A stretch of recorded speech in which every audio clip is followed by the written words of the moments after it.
Good evening, everyone. This is Bianca Rodriguez Pagano. And I'm Matthew Surrey. The time is now 7:15. Tonight is Friday, October the 11th.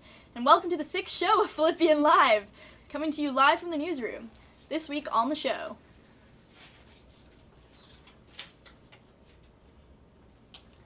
Last weekend, students from the Art 600 class displayed art in the Cochrane Sanctuary. The exhibit, which Art 600 puts on every fall, aims to explore the relationship between nature and civilization. Stay tuned for a closer look. Plus, there will be no full 5-day weeks of the school throughout the month of October due to the cancellation of school on certain Mondays and Wednesdays. Instead, October will consist of 4-day weeks that affect the weekly schedule. Students and faculty share mixed sentiments on this change. October is also Domestic Violence Awareness Month, and to celebrate, Andover's Mentors in Violence program, or MVP, will host several forums and workshops throughout the month. Last Monday, MVP leaders led an all-school forum to discuss issues around domestic violence.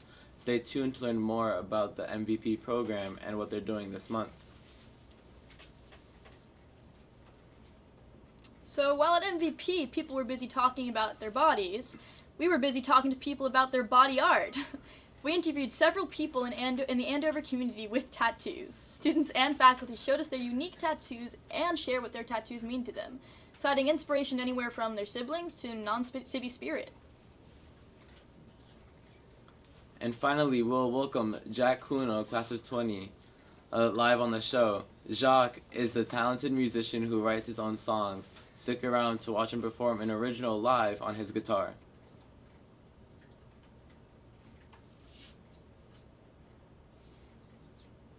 Now, the images that you see here are art pieces created by Valerie Tang, class of 20, and Alex Park, class of 21, part of the annual Art 600 exhibit, which had its opening this past weekend in the Cochrane Sanctuary. With the aim to explore the relationship between nature and civilization, the exhibit showcased artwork from six seniors and 2 uppers. Using natural objects such as branches and colored yarn, Tang created Inhale, Exhale, an interactive art piece exploring the feeling of serenity that comes with being in nature. Through her artwork, Tang examined Thomas Cochrane's original intentions behind creating the sanctuary. According to Tang, Cochrane has intended for the sanctuary to be a place for quiet reflection. I think for my piece specifically, it really interacts with what is actually there. I wouldn't be able to hang up these strings in the Gulf Gallery. It's kind of like showing the connection between nature, and that's kind of what I want to show. And a lot of my pieces using natural materials like branches, and I'm using a tree stump that's already there.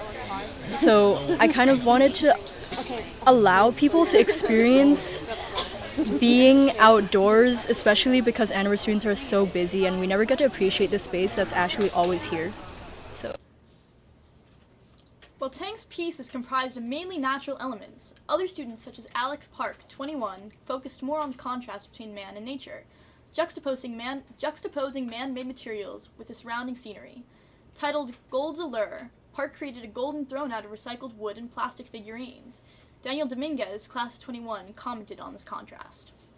I definitely feel that the artificiality compared to the natural environment that it's in definitely has a stark contrast that sort of I definitely feel that the artificiality compared to the natural environment that it's in definitely has a stark contrast that sort of heightens your attention that you pay to it. If it was in sort of an industrial setting or even a museum setting, I for sure would not have noticed as much stuff. Due to the fact that it just stands out so much, one is forced to sort of look in detail at these things. Hoban Chargilov, class of 21, centered his piece around mirrors, using reflection to place the viewer in this industrial society. To the event, Chargilov was not able to set up all of his work. However, he still hopes that his work will allow viewers to see themselves reflected in nature and inspire them to spend more time outdoors. I feel like that in this industrial society that we have, people don't really get out that much. But I also feel like in order for people to truly understand the problem, they kind of have to put themselves in this situation, and I thought the best way was to have them reflected in the environment around them. So that's why I chose to use mirrors as my material. And if the project came out correct, it would have been like 3 layers of mirrors hanging down by this fishing cord. And it's sort of like a perspective shifting sculpture. So standing from there, all the mirrors would have lined up, creating a shape in which you can see yourself in, and kind of see yourself interacting with the environment. And then I thought from there, people would truly understand that this is our environment and this is our home, and not necessarily something that we should be afraid of. So, yeah.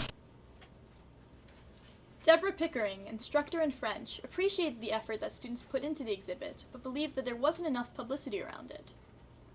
There are no signs saying this is come this way to the art exhibition, so students will have had to have read The Weekender and discover this place on their own, which I kind of think is good, because it has worked by word of mouth. But perhaps in the future there could be a sign at the entrance saying Art 600 exhibit here, and we'd get more students coming in, because it's a shame that students don't discover this place sometimes until they're in their final year at Phillips, and there's so much calm and zen to be found in the sanctuary. So yeah, it's a great idea. Maybe just a little bit more publicity would be great. Perfect. Yeah. Thank you very much. The exhibits are usually left up in the sanctuary as long as possible, but due to rainy weather, they were taken down early this year, according to Alex Park 21. This is Matthew Surrey And Bianca Rodriguez Pagano reporting. Due to the cancellation of school on certain Mondays and Wednesdays, there will be no full 5-day weeks in school throughout the month of October.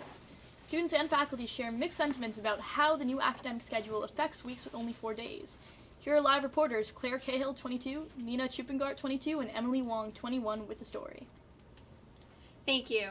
Over the course of October, there will be 4 school days off due to major Jewish holidays, PSAT testing, and a college visiting day. This has resulted in various academic and athletic schedule changes. The changes have garnered a generally positive reaction among the student body, although some students are concerned about the longer time period between classes. Students weigh in.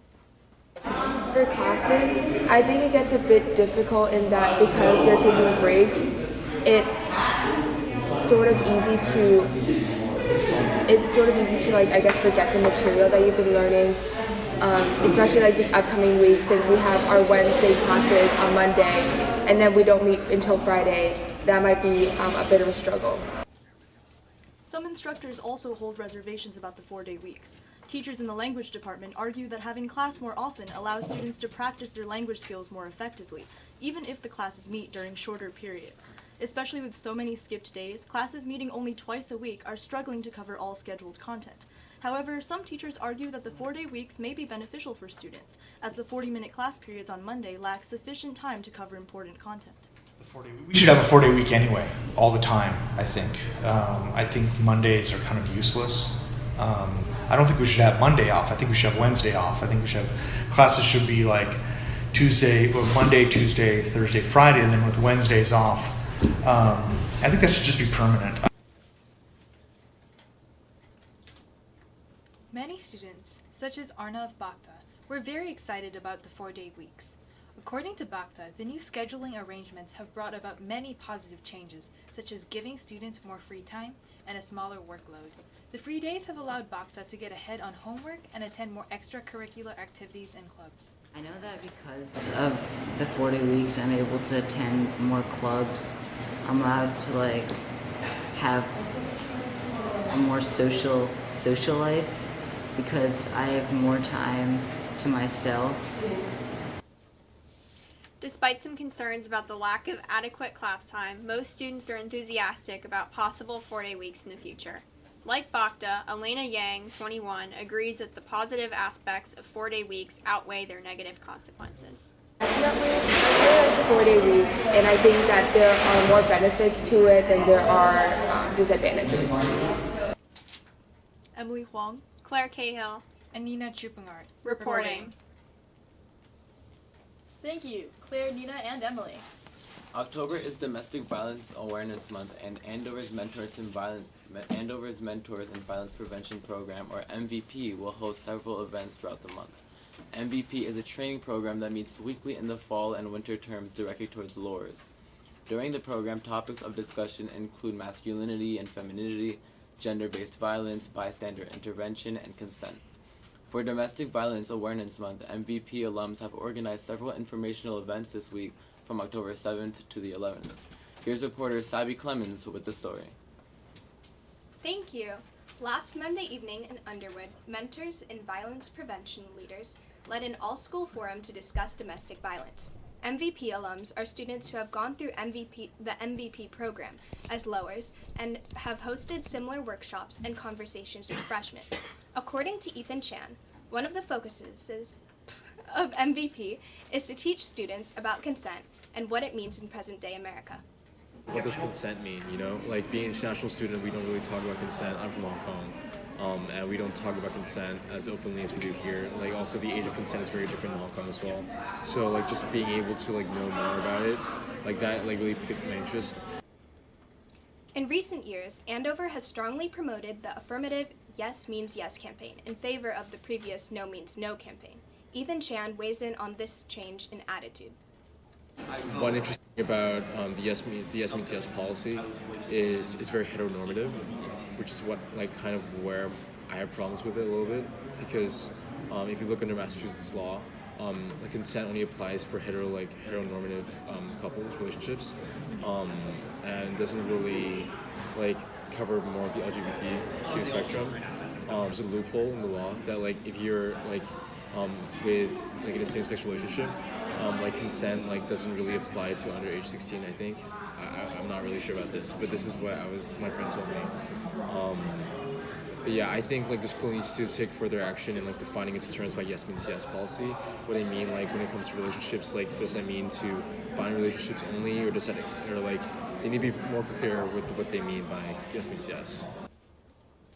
Although the workshops and forums are geared towards the student body, according to Lizzie Glazer, domestic violence and abusive relationships are prevalent topics worth talking about for everyone.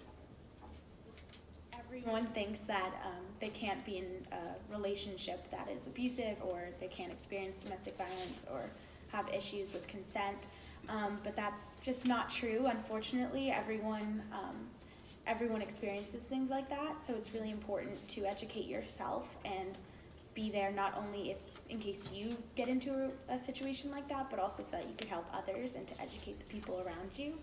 So it's really important to join the discussion so that you can help talk about these issues that are so widespread throughout the entire world, and to be able to slowly make sure that it's not a topic that we just ignore, and so that we're trying to end domestic violence instead of just pushing it away.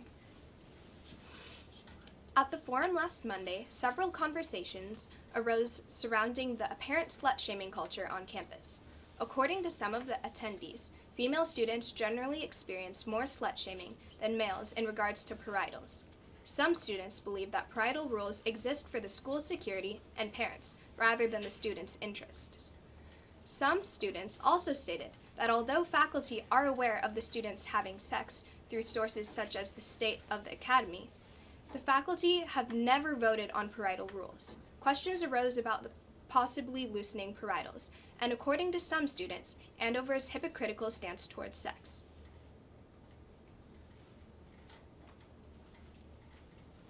So the biggest, most important step is just recognizing it. So if you did recognize that this relationship isn't a healthy one, definitely just reaching out to anyone who you care about or who's there for you. So I recommend, you could first start talking with a friend, but when you feel comfortable, definitely reaching out maybe to psychs or to a parent, anyone that you can trust, and they can really help you make sure that you get through it, because it's definitely the most unsafe and most dangerous time, especially for women leaving abusive relationships, is when they try to leave. So just making sure that you have that support system. Sabby Clemens reporting. Thank you, Savvy. Tattoos are a popular way for people to express themselves, and several students and faculty at Andover have engaged with the art form. We interviewed several of them about the meanings and stories behind their tattoos. Here's live reporter Jason Zhang, 23, with the story. Thank you. This week, we interviewed several students and teachers around campus, each of whom sports a unique tattoo or set of tattoos. Noah Dinkins, class of 2020, got his first set of tattoos done earlier this year, a decision that he was initially nervous about. Inspired by the tattoos that his sister has, Dinkins chose to have the words "Fear God" tattooed on his biceps. It says "Fear God" on the inside of the biceps. Yeah, I really wanted to get a tattoo because my sister had like a ton of them. I always thought they were really cool, like looking at like other like adults and like guys that go to that have tattoos and like just the art behind it. Super cool. I used to be like super against them and like I used to be like on that wave of people that like it's permanent and you might not like that when you're older and stuff like that. But then I think I was like 16 and I was like that's kind of cool. Like I think I might want to get one myself. Aside from their looks, tattoos usually hold personal significance, such as representing special events in people's lives and values that they believe in. We spoke to Alix Caffrey, class of 2020, who recently tattooed herself with Andover's school motto, Non Sibi. According to Caffrey, her tattoo represents all of the memories of her time at Andover, as well as the spirit of selflessness that she strives to embody.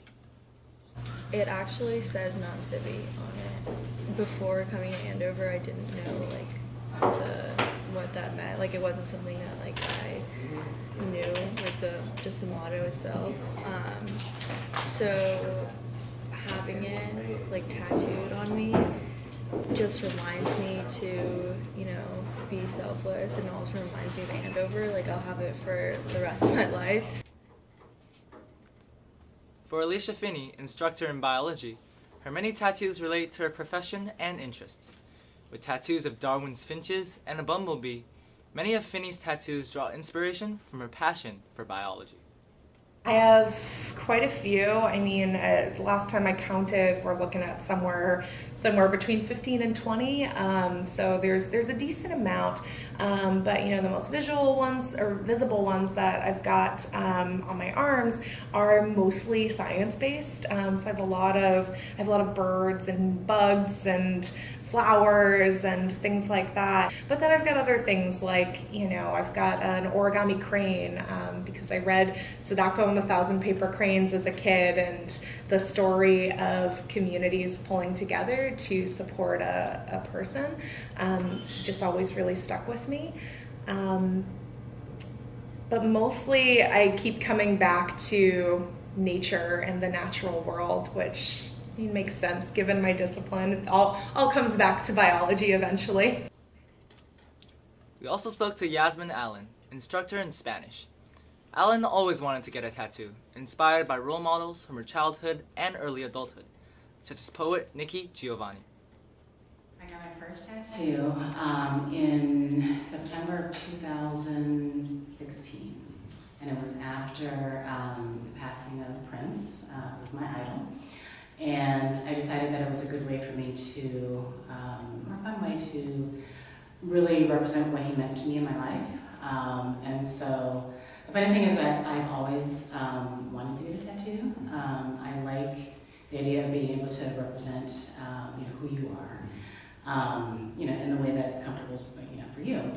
And so, but I never sort of fell into the trends of getting a butterfly or getting your name in a certain foreign characters, or even like the armband. But then I knew that this was the time that I was like, okay, yeah, this sounds right. This feels right. Thinking of getting your own tattoo? Many of those we spoke to gave advice about how and when to actually get a tattoo. You don't want to get a tattoo and then regret the situation, the tattoo. You don't want to get a name and then have to go back and erase it, and after that relationship is over with. And so, yeah, I would say really to wait. I think kind of just go for it. I mean, obviously you might want to put a little thought into it, because it is on your body for life. But at the same time, I wouldn't pay attention to people that talk down on them and say you might not like that when you're 80 years old. Because personally, I think I'll be lucky to be alive at that age, let alone I don't really care how it's gonna look on me. As long as you don't get anything that's derogatory or bad. and you put some thought into it, it really means a lot to you. I think you should just go for it. The way you interact with the world as a tattooed person is sometimes differently than we'd expect. And ultimately you have to remember that, when you make this choice, you are you're putting your body on display in some ways. And so the way you choose to do that, really has to be reflective of your comfort level, and how you're comfortable with people interacting with you. Jason Zhang reporting. Thank you, Jason. Now, among the many talented musicians at Andover, one student in particular stands out, not only in various musical groups on campus, such as Yorkies, Keynotes, and Fidelio, but also as an individual artist. Tonight, the one and only Jacques Cuno Class of 20 will be joining live editor Jake Jordan live on the show. Hey Jacques, how you doing tonight? Thanks for joining us live on the show. Hey, Feels great. Excited. So I've not only had the honor of hearing your voice live, but I've also heard a lot of other students talk about it. And clearly, from what I've heard personally and from what other students have told me, you have quite the array of songs that you've managed to learn. And tell me, how many songs are you able to actually play on guitar, and how long did that take you? Right now I'm a little bit out of practice, but in the summertime I was playing at restaurants, and my repertoire was about 62 or 63 songs. Wow, that is impressive. And I have played as long as 5.25 hours for one. In one gig. Yeah. Wow, that's crazy. What's been your favorite gig that you've actually played at? Ooh, that's a good question. Well, okay. So there was this one gig I had. It was at a place called Mahogany Ridge. And, it's got a good ring to it. And it's this bar 10 minutes from my house, and the owner hired me, and he said, all right, so you come in, like, it's normal weekday night, and people at the bar, they're usually pretty quiet, you're not gonna have to worry about them or anything, and you can just kind of play. I'm just like, all right, so I'll prepare some background coffee house kind of music. And of course I've got a pretty big repertoire, so I've always got backup stuff, but I was coming in prepared to be kind of blend into the wall. Nice. Make stuff happen for those people at the bar. And when I showed up, I was sitting there for about 15 minutes playing my guitar. This ginormous group of people just flooded into the bar. I live in the middle of nowhere, by the way. Yeah. I live in the middle of nowhere, and this ginormous group of people, these young people, came into the bar, and they just wanted to dance.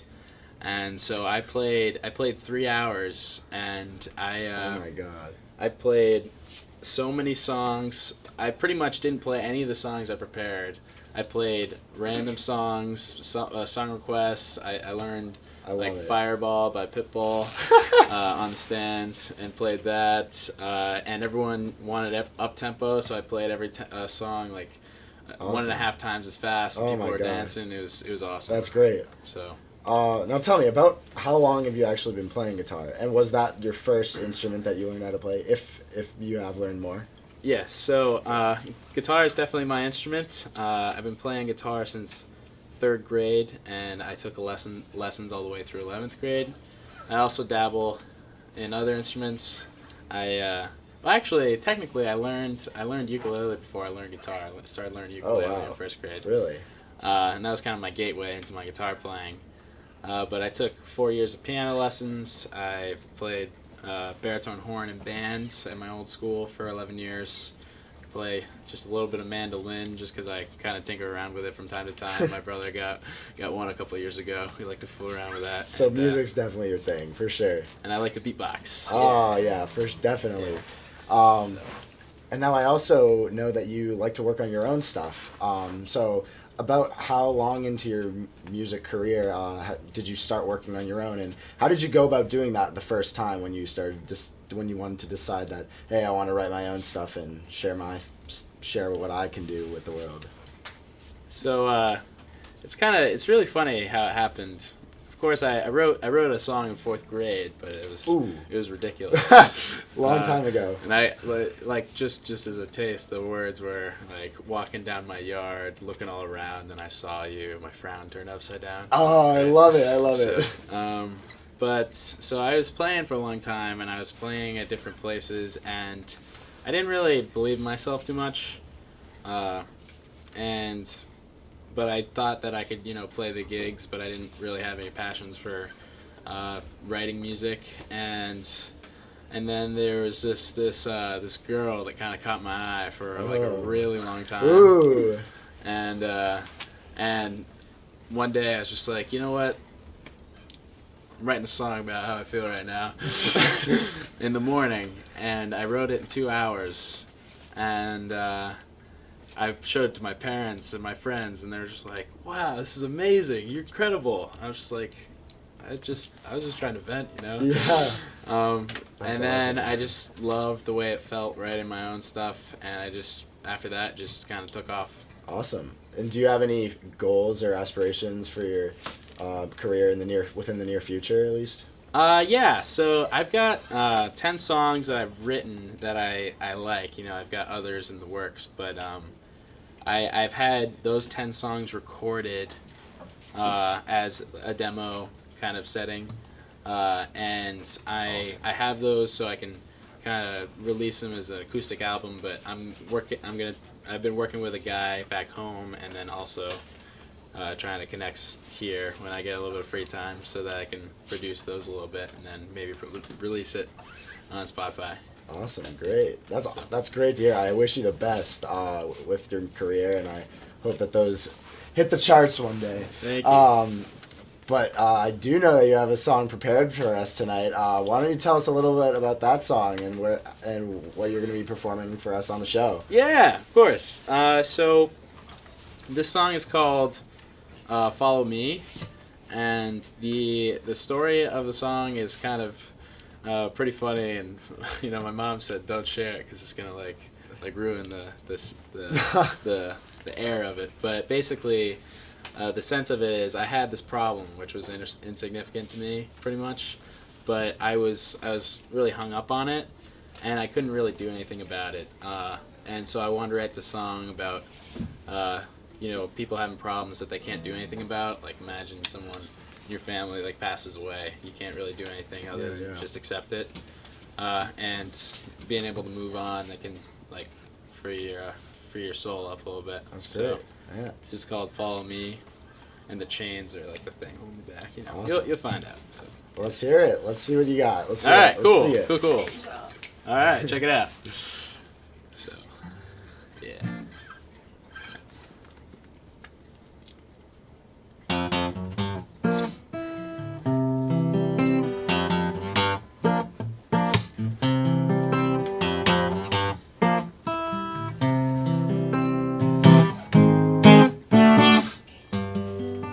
My feet are frozen, they do not seem to be working. Can you wait for me for a moment while I try to figure this out?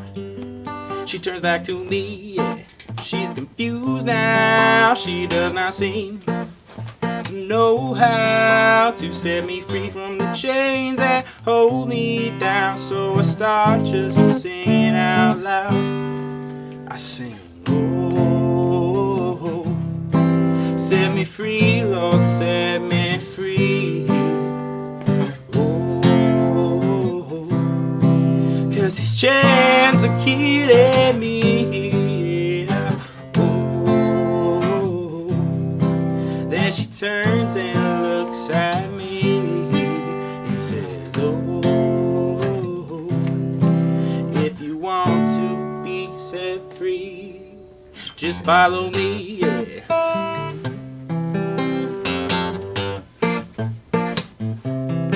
Woo! There you go.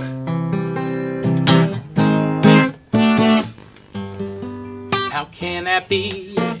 I remain here. I am not going anywhere unless we break these chains. chains, I'm unaware. How can I even follow your lead? Forget the chains, they ain't walking. Keep your eyes on me, boy, I'll keep talking. And then we'll make our break fully open. And then we can finally run free. She sang, oh, set me free, Lord, set me free. Oh, 'cause these chains are killing me.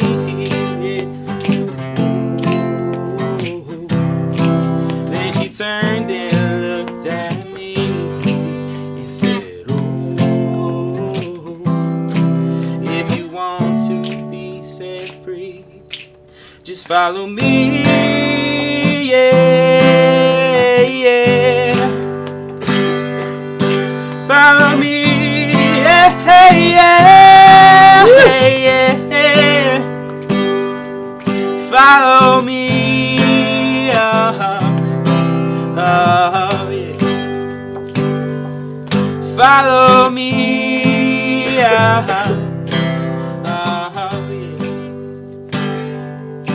So I take a step and I don't look down, and these chains just fall off me.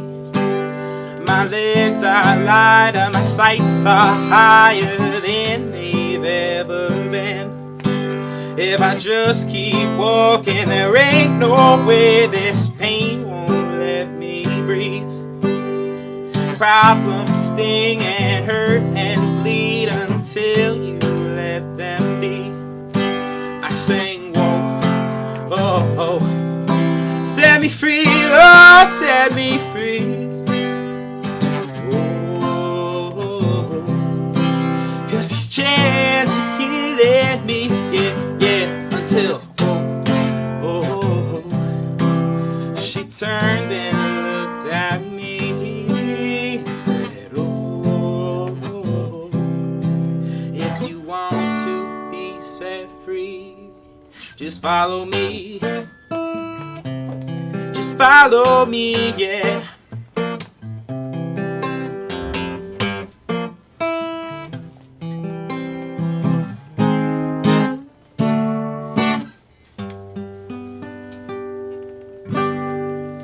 Let's go. That was awesome. Dude, great work. Thank you. I'm truly impressed.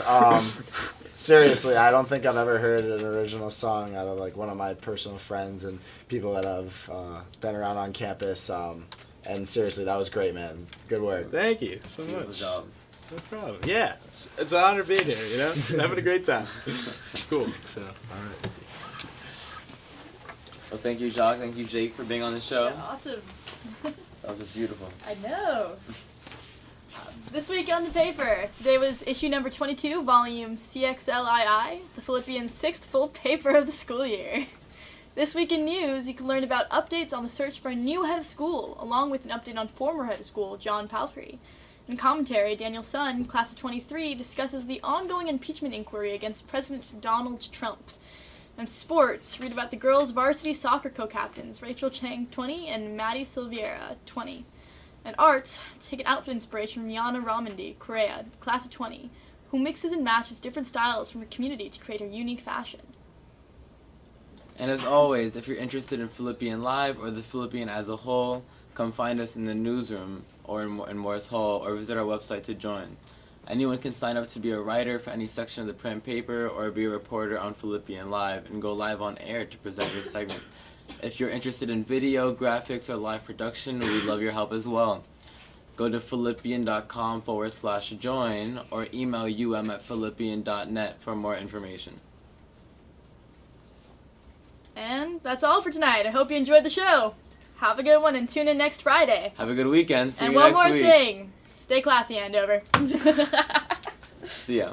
Have a good one.